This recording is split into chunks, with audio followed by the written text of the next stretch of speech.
አነጣጥሮ በጓንዴ ነው የሚነፋው። ከዚያ ወታደር ያብይ ወታደር ገደሉ ነው የአማራይቱ ልጅ ብሎ እኮ ጭንቅላት እኮ ያ ገበሬ እኮ ታጣ የለው ሁለት ጥይት እኮ አይተኩስ አንድ ነው።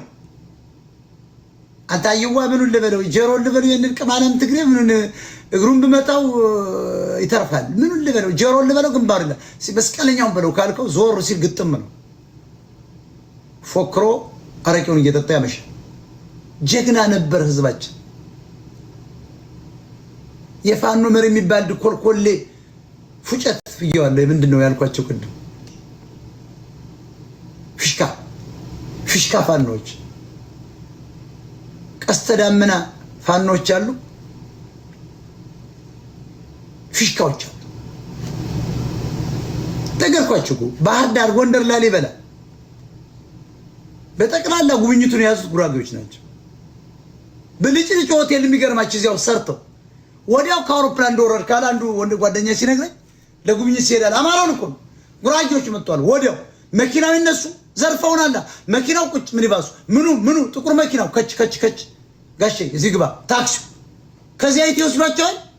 የአማራ ትልቅ ሆቴል እያለ በጣም የተዘጋጀ እያለ ብልጭልጭ አድርገው የሰራው እዚያ ውስጥ ጥልቅ ኔትወርኩን ይዘውታል።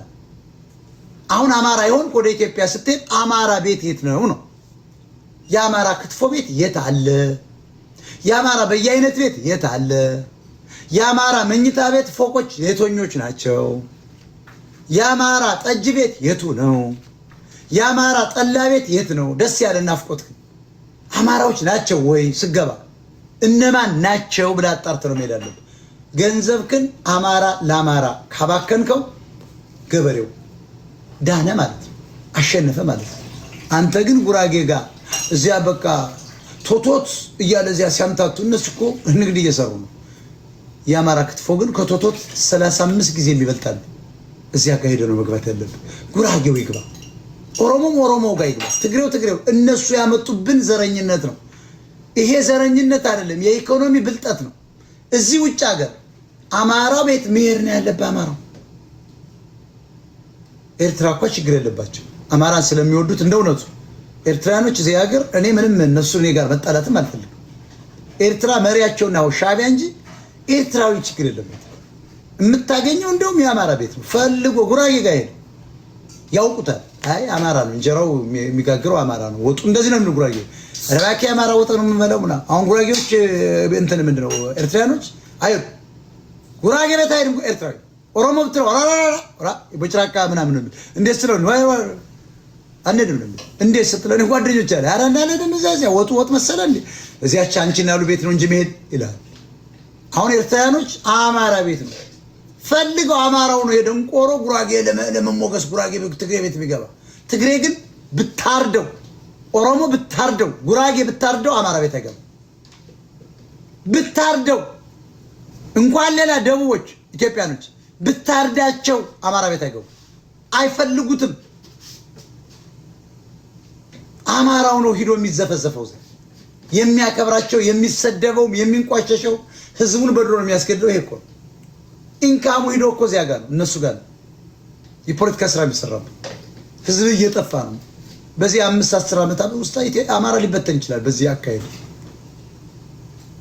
ስለዚህ አማራ ማንነቱ መመለስ አለበት። ታሪኩን ሪስቶር ማድረግ አለበት። ሁሉም ነገር እጁ ላይ ነው። አማራ እህሉ ጤፉ አዝርቱ አንተ ላይ ነው። ቱሪዝሙ እጅ ላይ ነው። አባይ እጅ ላይ ነው። ጮቄ የአፍሪካ ውሃ ማማ እጅ ላይ ነው። 3000 ወንዞች እጅ ላይ ናቸው።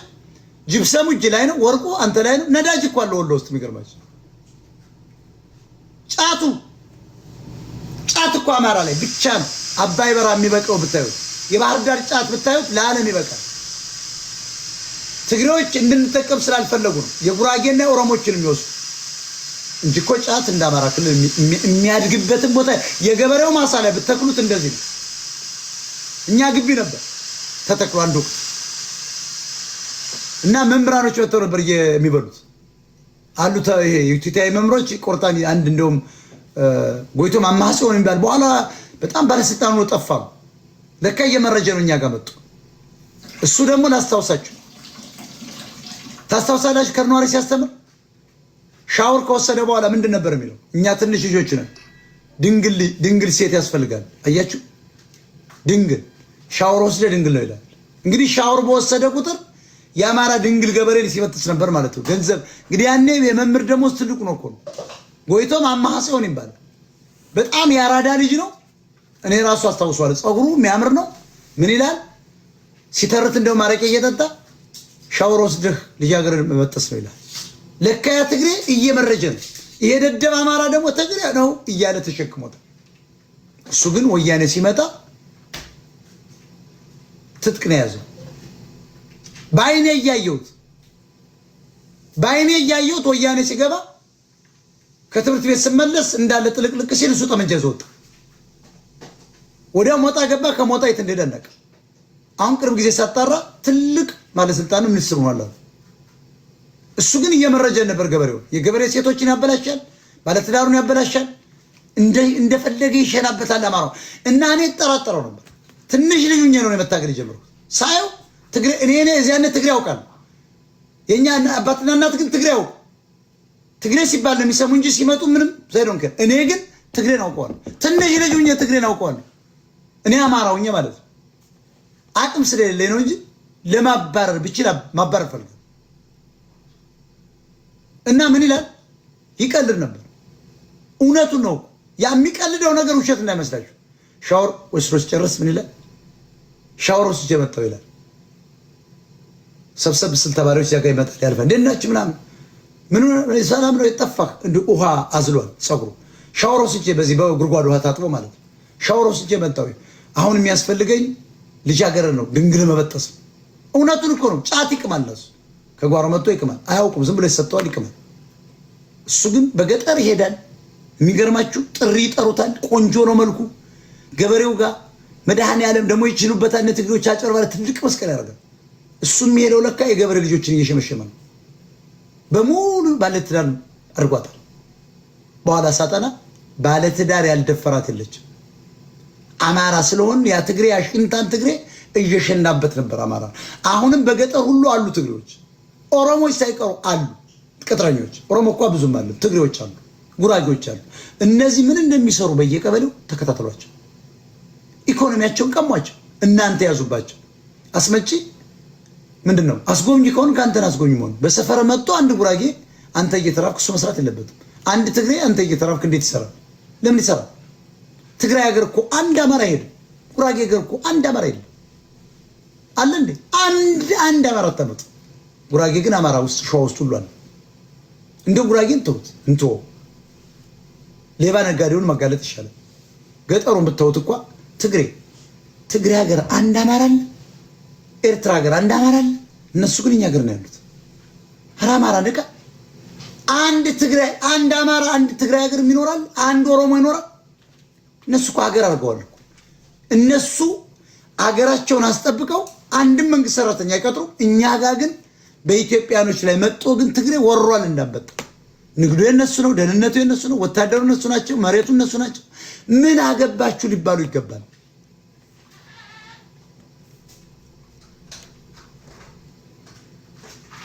እነ ዘመነ የሚደለሉበት $1,000,000 እኮ እነ ዝናቡ ከኛው ጤፍ የሄደ ነው፣ ከኛው ቡና የሄደ ነው፣ ከኛው ሰሊጥ የሄደ ነው፣ ከኛው ሽምብራ የሄደ ነው፣ ከኛው ኦፓል የሄደ ነው።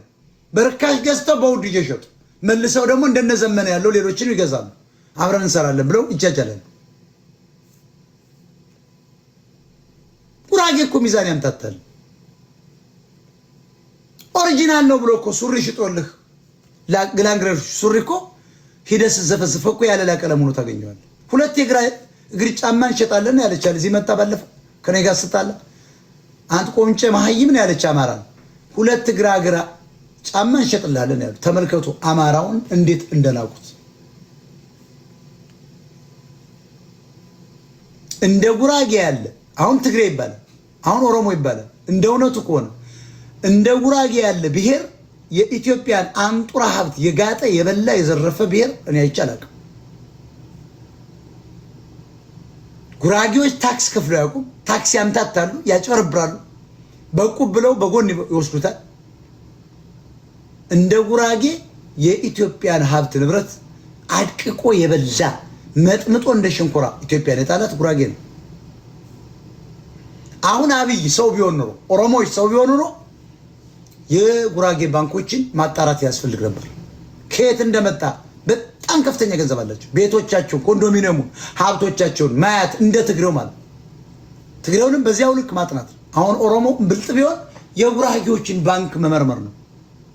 የበሰበሰ ገንዘብ አለ። ባሌ ስራ እኮ ወርቅ ነው ብለው እኮ የሚበድሩ ናቸው። ጉራጌ እኮ ያለ ጉራጌ አይቀጥርም። ኦሮሞን አይቀጥርም። አማራን አይቀጥርም እኮ። ትግሬ እኮ ያለ ትግሬ አይቀጥርም። ኦሮሞን አማራን አይቀጥርም እኮ። ጉራጌ ጉራጌን ነው። በአማራ ሴቶች በኦሮሞ ሴቶች ሲቀልዱ ከርመው እኮ አሜሪካ ሙሽሪትን ነው በመስቀል ሄደው አግቶ የሚመጡ። እነዚህ እኮ እንደነዚህ አይነት ዘረኛ አለ እንዴ? ግን እነሱ ኢትዮጵያዊ ከኛ በላይ የለም፣ እኛ እንደው አማራን ለማከል ምን ቦጥረረ እንደው ጉራጌ በቃ ዝም ብሎ ግን ራሱ ቀላል እንደሆነ ታውቀው እንዴ? ዞር ስትል ትንሽ ወጥት ያለ ነው። እቺ ጉራጌ ነው ጥለውት ሄደ። የትም ግን አሁን ይሄን ሁሉ ዘርፎ ግርማ ሞገስ የላቸው እንዳማራው እንደ ትግሬው ማለት ግርማ ሞገስ የለው። አያልፍላቸውም። ልጆቻቸው በደንብ ያስተምሩ። ማየታችሁ እኮ ተራ ስለሆኑ ከተራ እንትን ስለመጡ ተራዎች ናቸው ጉራጌዎች። ዝም ብሎ ተራ ነው ብታዩ፣ ተራዎች ናቸው። ከተራ ነገር ነው የተነሱ። ይሄን ያህል ቢሊዮን ዶላር ይዘው ልጆቻቸውን እንኳን እንደ ትግሬዎች ማስተማር አይፈልጉ። እንደ ኦሮሞ ልከው ያስተምሩ። ተራ ትምህርት ቤት የሚልኳቸው ከተራ እንትን ነው የመጡት። አነሳሳቸው ከልስሮ ነው። አነሳሳቸው ከዛፍ መቁረጥ ነው። አነሳሳቸው ከቤት መወልወል ነው። አነሳሳቸው ጭሎ ሆኖ ቡና ወንዱ ከመውቀጥ ነው። ከዚያ ስለተነሱ ሞራላቸው ይክዳቸዋል። ጉራጌዎች የኢትዮጵያ ሀብት ንብረት አላቸው፣ ግን ሞራላቸው ይክዳቸው። አማራ መሆን አይችሉም። እንደ ኦሮሞም ደርበብ ማለት አይችሉም። ድንግጥ ይላል። ለምን? ጉራጌ ናቸው። ከታች የመጡ ስለሆኑ ከፍ ማለት አይችሉም እንጂ የኢትዮጵያን ሀብት ንብረት ሙልጭ አድርጎ የበላው ጉራጌ ነው። ሸንኮራ አገዳ ብለው መጥቶታል ኢትዮጵያ። ቴዲ አፍሮን ቅድም ነግሬያቸዋለሁ እኮ ማየት ይቻላል። ለዘፈን ወደ አሜሪካን ሀገርና አውሮፓ ሲመጣ ገንዘብ ያዡ ጉራጌ እስላም ነው። ማንንም ሰው አቀናባሪዎች ሁሉ ጠይቁ። እንዲህ አይነት ዘረኛ እንደ ጉራጌ አይቻለቅም። ኢትዮጵያ ምንድን ነው? ጉራጌውን ለሀገር አያስብም። ኢትዮጵያ ሀገራችን ነው ብሎ አያምኑም። እንደ ኦሮሞዎች አሁን ኦሮሞ ኢትዮጵያ ሀገር ነው ብሎ አያስብም። እንደውም ኦሮሞ ይሻላል። ጉራጌዎች ለነገ አያስቡም። ለዛሬ ብቻ ነው የሚያስቡት። ማታለል፣ ማጭበርበር ይችሉበታል። ማሳመን ይችሉበታል። መኪና ደላላዎች በሙሉ እነሱ ናቸው። መኪና ሽጠውልህ እኮ ጭሱ እንዳይጨስ አድርገው የሆነ ሜካኒክ ወስዶ የሆነ ነገር ያደርጉና ለአንድ ቀን የሚያድር ከሸጠልህ በኋላ መኪናውን በነጋታው ጭሱ ይመጣል አይደል? ደውለህ ጭሱ ጨሰ ብትለው ጉራጌ አቤት ይላል። ጫት እየቃመ ነው። አሹ ግሮሰሪ ቁርጡን በልቷል። ዘርግቶ ስራ ይሰሩ። ከጉራጌ ሀገር ያመጣው 5-6 ሰራተኛ እዚያ ቀጥሯል። ቤቱን ጎጃሜ ዘበኛ ይጠብቅለታል። ውስጡን ጎንደር ወይ ጎጃሜ ሸዋዬ ደግሞ ምግብ ዶሮ ትሰራለች። እሱ ቁርጡን በልቶ ግርግሮ ስጋ ቤት የት ነው የምታገኘው? ጉራጌ ጫት ቤት። ሲደወልለት እኮ ያደላላ ሄሎ ይላል። አቤት ጭሶ አጣች እኮ ትናንሽ ሽጠልኝ ስትለው አይ ገና ትቅማለች።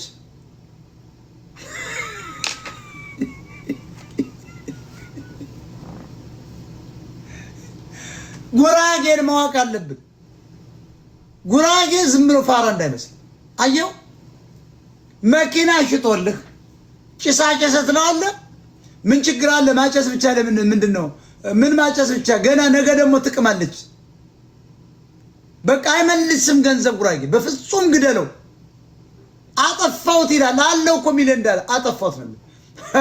ያራዳ ልጅ ሽጦልማ ደላላውን መኪና እነሱ ናቸው ቤት ሲያስገዙው ካርታ በሌላ እጁ ነው። አንተን ኮሚሽኑን 2-3% ይዞ እስከሚያር እንደው በቃ የሚላስ ምናምን አስወስሮ ዲያስፖራውን 500 ሺህ ብር እጁ ላይ ይገባል። እሱ ብቻ ቅድሚያ ነን ባንክ ታስተላልፍለታለህ። ስትሄድ ያ ቤት ሌላ ጣጣ እንደገና ደግሞ ያን ጣጣን ያስተካክለዋል ብሎ ደግሞ ማዘጋጃ ይሄ 600 ሺህ ጠይቁ። ጉራጌ ጣጣ የለው አገሩ ስላልሆነች ኢትዮጵያ ለዛሬ ብቻ የሚፈልጓት ነው። አማራ ነው አገሩ ስለሆነች ነገ ይላል። ገበሬውን የኔና ስለሚል ምን ሌላ ሀገር የለንም። እነዚህ መጤዎች ናቸው። ለምሳሌ ትግሮች መለስ ዜናዊ እኮ ተናግሮ የመንን ብሎ ጉራጌውም እንደዚያው ከኤርትራ የመጣ ነው። ያው ነው፣ የመናዊ ናቸው፣ አንድ ናቸው። አሁን የሚሰሩት አብረው ተጣብቆ አንድ ላይ። ጉራጌ እኮ አብረው እንስራ ብሎ እኮ ተነጋግረው እኮ አጋፍጦ የሚጠፋው አጋፍጦ ይጠፋል። ጉራጌ አብረው ሰርተው ጠበቅ ያለ ነገር ከመጣ ሸምሱ የለም የለውም ሲራ ነው እንትን እጃለሁ 7ኛ ቤት እጃለሁ ብሎ ብር አለው ፖሊሶችን ይዞ ምናምን እሱ ያመልጣል። አንተን 12 ዓመት አስለጥቶ እሱ እንደውም አይከሰስ። አንዳንዴው እንደውም ሸምሱ ላይሆን ይችላል ስሙ 15 አጣዋቂያ ነው ፖሊስ ይዘው እኔ አያሌው ነኝ ነው። ኧረ እኔ አያሌው ነኝ የጎንደር ሰው ነኝ ብሎ ቁጭ። ኧረ የእንድብር ሰው ነው ተብሎ ነው ለመምሰል ነው እንጂ እኔ የጎንደር ሰው ነኝ አያሌው እባላለሁ ብሎ መታወቂያ ከየት ይዟል? ጉራጌ 22 መታወቂያ ይዞ እኮ እንደ ትግሬ ቢዞር ብሄር ነው። ዶላር ለመመንዘር ሄደህ ዘመድ ብለህ አገናኝተው እኮ ጉራጌ በነጋታው ተሞዳምዶ አንተ ያንተን ጥቅም አባሮ እሱ ይዞታል። ምንም ይው ኖሃው የለውም፣ አንደርስታንዲንጉ የለውም፣ ልምዱም የለውም። በሆነ ስራ ላይ አንተ አገናኘዋል፣ ያም ጥቅም አለው አለ ያ ስራ አንተን አጥፍተው መርዝም ለምን አይሆን ጉራጌ ቁጭ ነው እና ይሄንን አማራው መንቃት አለበት። ለነገሩ የትም አይደርሱም ጉራጌዎች። ስለዚህ አሁን አብይና ኦሮሞቹ የዘረፉትን ገንዘብ ጉራጌዎችን ማጣራት፣ ባንካቸው መመርመር፣ በዘረፋ የተገኘ ስለሆነ ታክስ አይከፍሉ። የትግሬዎችም እንደዚያ መመርመር አለበት፣ ሻዕቢያም መመርመር አለበት። አሁን ብልጽግና መንግስት ቢሆን ኖሮ ይሄን ነበር ማድረግ ያለበት። አሁን ጉቦ የሚቀበሉ ጉራጌዎች ናቸው፣ ኦሮሞዎች ናቸው። ከምስኪን እናት ላይ እኮ የሆነ ነገር ሰራለሁ ብሎ እኮ 100 ብር እኮ ከመቀነቷ ላይ የሚቆርጥ እኮ ጨካኝ እኮ ለእናቱም አይመለሱም። ቅድም ነግሬያቸዋል። ንስታር ቢዝነስ ግሩፕ እኮ ከነመለስ ዜናዊ ጋር ተመሳጥረው ነበረ። ጉራጌዎች አፈርድም ያበሏቸው። እነሱ አይሰሩም። ግልግሎ ስጋ ቤት ነው የሚውሉ፣ አሹግራሱ ቤት ነው የሚውሉ።